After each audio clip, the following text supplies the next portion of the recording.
Thank you, Richard, for that generous introduction. I wish to join my voice with those before me and honor the important tradition of acknowledgement of country. The traditional custodians of the land on which we gather have entrusted us with this important and significant custom, which has been a part of Aboriginal and Torres Strait Islanders cultures for thousands of years. Assalamu alaikum wa rahmatullahi wa barakatuh. May peace and the mercy and blessings of God be with you. There is a hadith of the Prophet Muhammad, peace and blessings be upon him. Man la yashkuru nas la yashkuru Allah, which translates roughly as the person who fails to give thanks to their fellow human beings cannot possibly give thanks to God. There are so many people that I wish to single out and give thanks. I'm only supposed to stick to 5 minutes, so I'm just very grateful to Australian Catholic University for all that they've done, to the Australian Intercultural Society and Salimia Foundation, for all the sacrifices and generosity that make an event like this possible and that make the promise of this event through the grace of God possible. Back home in the US at Catholic Theological Union, here comes the plug, the graduate alma mater of His Holiness Pope Leo XIV. I am blessed and privileged to facilitate a doctoral studies program in, as you heard, practical theology. For those of you who may be wondering what is practical theology, I have a colleague that says there are two kinds of theology, practical theology and impractical theology. Practical theology is grounded in the conviction that the lived experience of the human family and people of God is, along with sacred scripture and tradition, an indispensable source of knowing ourselves in relationship to God. The millennium-long human endeavor we call theology. Nostra Aetate, the document that we'll be talking about soon, is very much an expression of practical theology. It's just that most folks don't quite recognize this. Its genesis was in the lived experience of a world and a church struggling to recover from the horrors of the Second World War and the unspeakable abomination of the Holocaust, while simultaneously wrestling with the challenges of a post-war world order defined by a binary struggle between powers with the potential to annihilate each other and the entire human race. Its genesis was also in the lives of two men.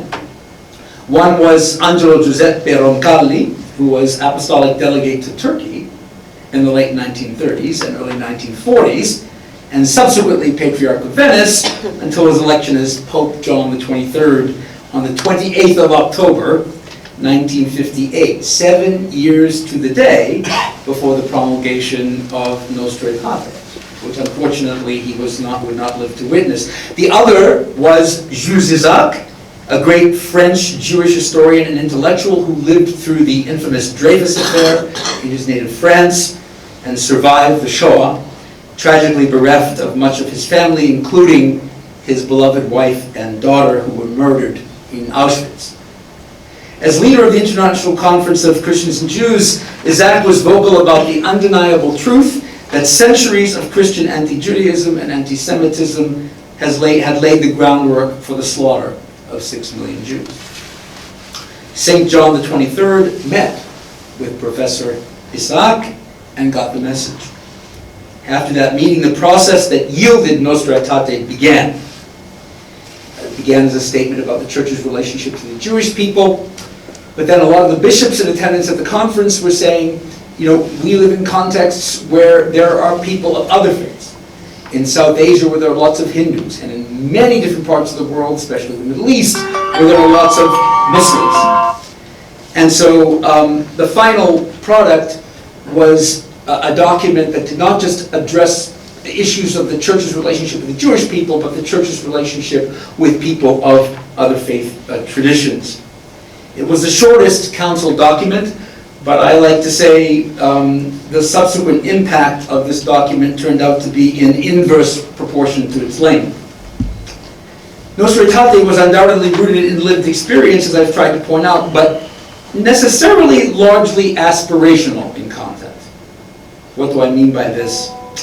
Although the all-important dialogue of life between faith communities, especially Christians and Muslims in certain contexts, had and has perdured for centuries, formal and intentional dialogue of spirit, dialogue of intellectual exchange, and dialogue of cooperative social action was not part of the lives of most Muslims and Christians and many other people of faith.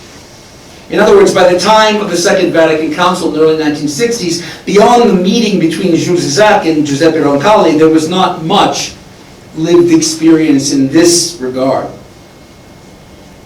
But the closing paragraph of Section 3 on the Church's relationship to our Muslim sisters and brothers reads, "Since in the course of centuries not a few quarrels and hostilities have arisen between Christians and Muslims," one of the understatements of the Council, "this sacred synod urges all to forget the past, praeterita obligascentis."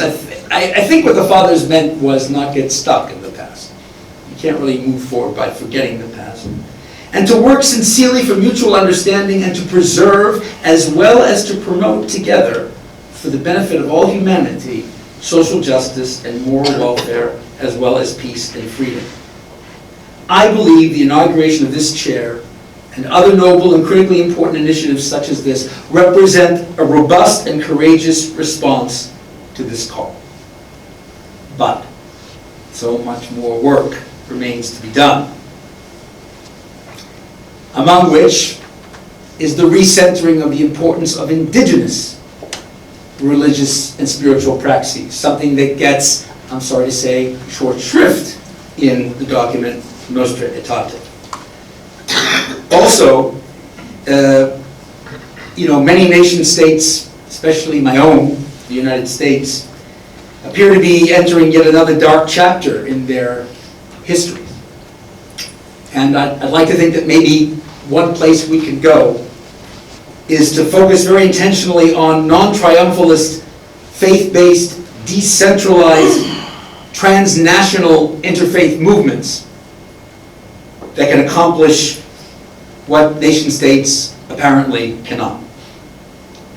My hope is that the lived experience of dialogue at its heart, at the heart of this initiative, will yield new theologies and praxis of solidarity and hope in a world so desperately in need of both.